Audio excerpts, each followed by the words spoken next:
I want to share a pacing strategy that I think would be beneficial for neurodivergent women, especially if you struggle with your monthly cycle and hormones. I think this could be really helpful, and it's been something that I have been implementing in my life and something that I have been more mindful of. And so I'll start with menstruation week. You have your energy fluctuates throughout the month, and certain weeks are beneficial for certain things. And so during your menstruation week is the week which you should be resting. We don't pray during this week. And during this week, we are allowed to rest. We're allowed to reduce demands. We're allowed to just allow ourselves to flow and not be so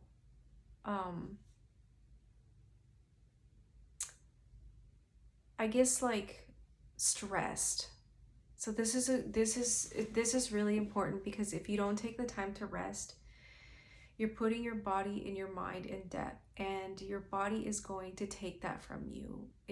You're going to feel it, and you're going to you're going to burn out. It's not going to be fun. So it's really important to try to discipline yourself to get that rest. And then the week after that is your follicular week. And this is when your energy starts to go up a bit. And you start feeling better emotionally. Your mood starts to lighten up. Maybe you feel a little social. And so during this week, this is a good week to make plans with friends or schedule meetings.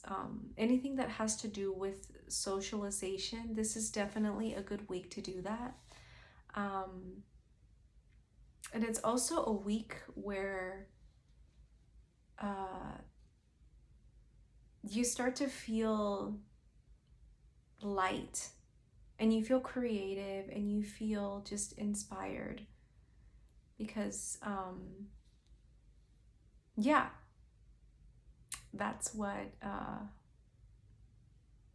during that week is a good week for you to start kind of increasing your energy.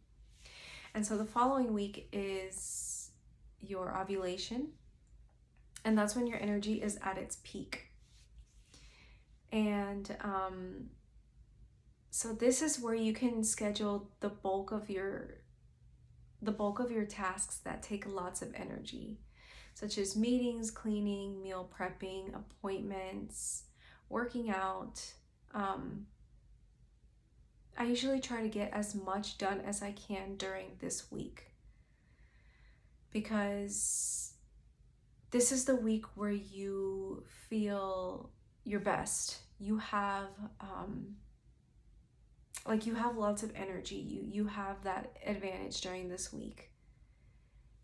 And that way you can start to prepare for the week before your menstruation and the week of your menstruation. So it's kind of like you're setting yourself up in order to be able to pace yourself during that time of the month. And so after this week comes the luteal phase, which is difficult for a lot of us, emotionally and energetically. And during this week, you still have energy. You still, your energy is not as high as it was the week before, but you still have energy. And this is when it starts to kind of dip a little bit. And so during this week, you can, finish up the tasks that you weren't able to do. And it's good to also take some time alone, to reflect on your life and just kind of regulate your emotions, because during this week it's it's difficult. You feel moody, you feel upset, you don't really want to be around that many people. And so I like to use this week to finish up cleaning,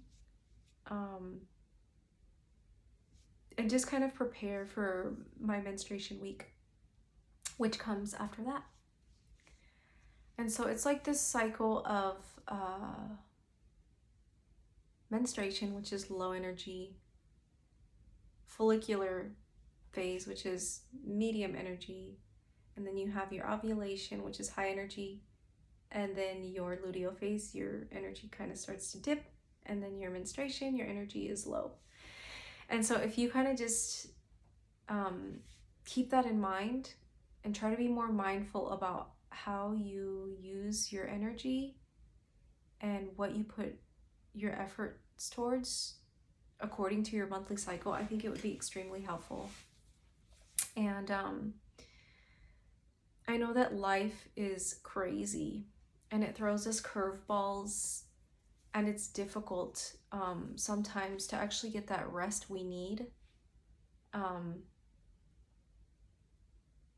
But I think it's really important to at least make a mental note of this and to try as best as you can to implement this in your life, because I think this can make a big difference in how often you experience like burnout and